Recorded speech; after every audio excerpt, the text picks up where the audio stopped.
it's Elliott from ENTT Studios here. Hope you're all well. My tip of the week is going to be how to do reverse reverbs on your tracks. So I'm going to use C Junior's Winter Tale for this, and here's the example we're going to use. Stock crew gave me shivers, it made me quiver and warmer when outside. Winter came in when it was barely cold. Stock crew gave me... Alright, cool. So I'm going to show you how to do that. First of all, I'm going to mute where I've done the reverse reverb. I'm going to zoom into the certain section. Take this channel, I'm going to press Command D to open a brand new channel. So I can also copy across all my settings that I've done on the mixed channel with the vocals too. So I'm going to come down here, and the first thing we're going to notice is to do a reverse reverb, you probably want to take the first syllable of the first word as the verse starts, or the chorus starts basically. So I'm going to show you whereabouts that is. So it's basically the beginning of winter. So let me single out this track. Okay, perfect. Let me copy this down into the new track. I can take that out, I can single that. Let's listen to what we've got. Okay, I need to take out that at the beginning. Okay, now I'm going to use my fade tool. So I'm going to go over here, click fade, command, and then I'm going to fade the beginning of that so you don't get the pop. Okay, and then I'm going to fade also the beginning of it so it slowly goes in. Now what I'm going to do is I'm going to turn up the reverbs because my reverbs are on buses. So I'm going to turn these all the way up, or as much as I possibly can. My hall reverb stays a little bit down because it's quite delayed.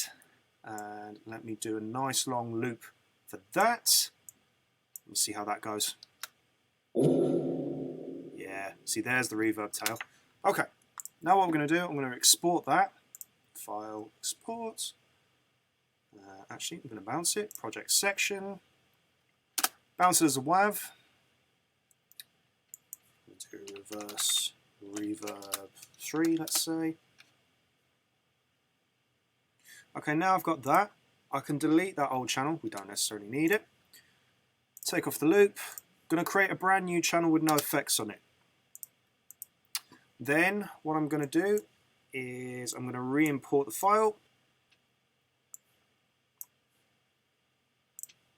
Okay, now I've imported my file. What I'm actually going to do is I'm going to double click, go to the editor down here.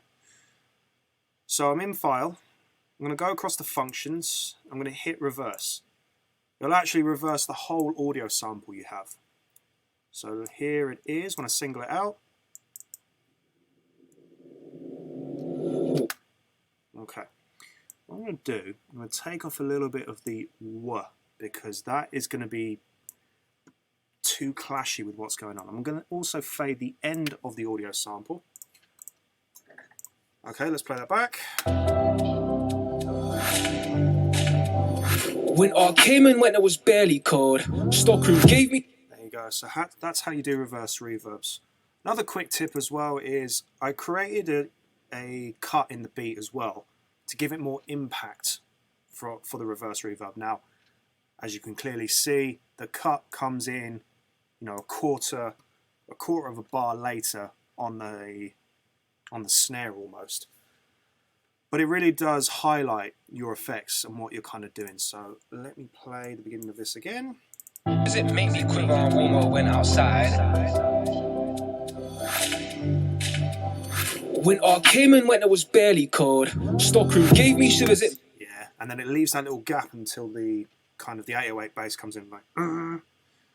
Another tip you can also do for your reverse reverbs, I go down to modulation in the audio effects, I hit tremolo, I go stereo.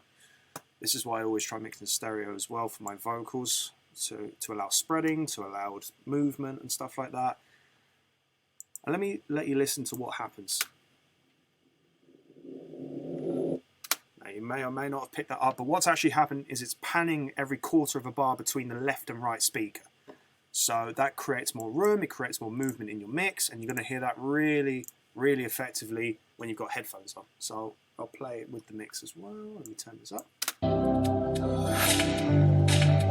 Winter came in when it was barely cold. Stock crew gave me shivers. go. So that's how we put reverse reverbs onto tracks. And yeah, hope you guys have enjoyed this video. And stay tuned for more tip of the weeks coming very soon. Thank you.